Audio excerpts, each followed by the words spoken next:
நடைபெற்ற ஒரு புத்தக வெளியீட்டு விழாவில் ஆம் ஆத்மி கட்சியின் தேசிய ஒருங்கிணைப்பாளர் அரவிந்த் கெஜ்ரிவால் கலந்து கொண்டு ஆவேசமாக பேசியது தேசிய அரசியலில் பெரும் விவாதத்தை ஏற்படுத்தியுள்ளது. அப்படி என்ன பேசினார்? விரிவாக பார்க்கலாம்.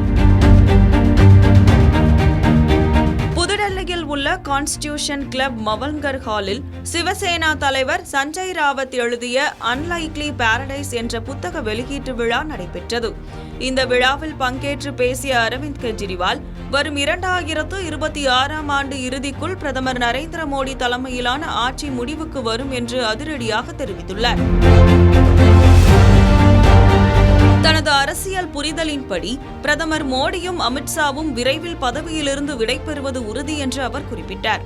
தொடர்ந்து பேசிய கெஜ்ரிவால், பாஜக அரசு தேர்தல் ஆணையத்தை தவறாக பயன்படுத்தி தேர்தல்களில் வெற்றி பெறுவது நாட்டிற்கு நல்லதல்ல என்று சாடினார். குறிப்பாக தனது தொகுதியில் சுமார் 42,000 வாக்குகள் நீக்கப்பட்டதே தனது தோல்விக்கு காரணம் என்று சுட்டிக்காட்டிய அவர், முன்னதாக தான் 30,000 வாக்குகள் வித்தியாசத்தில் வெற்றி பெற்றதையும் நினைவு கூர்ந்தார். ஊழல்வாதிகளை தன் கட்சியில் சேர்த்துக் கொண்டு நேர்மையானவர்களை சிறையில் அடைப்பதே இந்த அரசின் வாடிக்கையாகிவிட்டது என்று அவர் செய்தியாளர்களிடம் தெரிவித்தார். மேலும் முன்பு பிரதமரை விமர்சித்து மீம்ஸ் போட்டாலே சிறையில் அடைத்த நிலை மாறி இன்று சமூக வலைதளங்கள் முழுக்க மக்கள் அவரை விமர்சிப்பது அவரது செல்வாக்கு சரிவதை காட்டுவதாக கூறினார். இந்த விழாவில் கலந்து கொண்ட காங்கிரஸ் மூத்த தலைவர் டிக் விஜய சிங், அமலாக்கத்துறையும் தேர்தல் ஆணையமும் ஒரே நாணயத்தின் இரு பக்கங்கள் என்று விமர்சித்தார். வாக்குச்சீட்டு முறையில் தேர்தல் நடத்தினால் பாஜகவால் ஒருபோதும் வெற்றி பெற முடியாது என்று அவர் சவால் விடுத்தார். திரிணாமுல் காங்கிரஸ் சார்பில் பங்கேற்ற டெரக் ஓபிரையன், வரும் 2027ஆம் ஆண்டு பிப்ரவரி மாதம் உத்தரப்பிரதேச தேர்தலில் மிகப்பெரிய அரசியல் மாற்றம் ஏற்படும் என்றும் மேற்கு வங்க மக்கள் பாஜகவை வீழ்த்தி அவமானப்படுத்துவார்கள் என்றும் தெரிவித்தார்.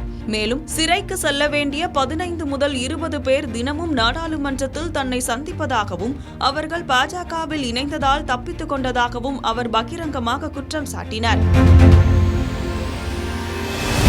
முன்னாள் மத்திய அமைச்சர் கபில் சிபல், அமலாக்கத்துறை எதை அமல்படுத்துகிறது என்று கேள்வி எழுப்பியதோடு அவர்கள் மனித உரிமைகளை மீறுவதாக சாடினார். ஆம் ஆத்மி தலைவர் சஞ்சய் சிங், கெஜ்ரிவால் வீட்டிலோ அல்லது மற்ற ஏஏபி தலைவர்கள் வீட்டிலோ ₹1 கூட கைப்பற்றப்படாததே அரசுக்கு கிடைத்த மிகப்பெரிய அடி என்று பேசினார். புத்தகத்தின் ஆசிரியரான சஞ்சய் ராவத், தனது சிறை அனுபவங்கள் மூலம் மனித மனதின் வலிமையை கற்றுக்கொண்டதாகவும் எங்களை சிறைக்கு அனுப்பியவர்கள் ஒரு நாள் நிச்சயம் அதே சிறைக்கு செல்வார்கள் என்றும் தெரிவித்தார். மேலும் சர்வதேச அளவில் நிலவும் ஈரான் இஸ்ரேல் போர் பதற்றம் குறித்து 140 கோடி மக்கள் கொண்ட நாட்டின் பிரதமர் மோடி ஏன் மௌனம் காக்கிறார் என்றும் அவர் கேள்வி எழுப்பினார்.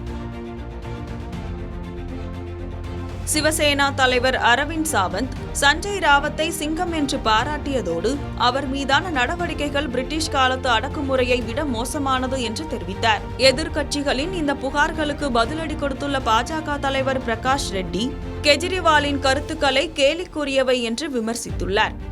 பிரதமர் மோடி நாட்டின் நீண்டகால அரசாங்க தலைவராக பெருமை பெற்றுள்ளதாகவும் அவர் தனது உடல்நிலை ஒத்துழைக்கும் வரை தொடர்ந்து பிரதமராக நீடிப்பார் என்றும் தெரிவித்தார். கெஜ்ரிவாலின் பேச்சுக்கள் வெறும் அரசியல் பொறாமையினால் சொல்லப்படுபவை என்றும் இத்தகைய தரம் தாழ்ந்த அரசியலை மக்கள் ஏற்றுக்கொள்ள மாட்டார்கள் என்றும் பாஜக தரப்பில் விளக்கம் அளிக்கப்பட்டுள்ளது.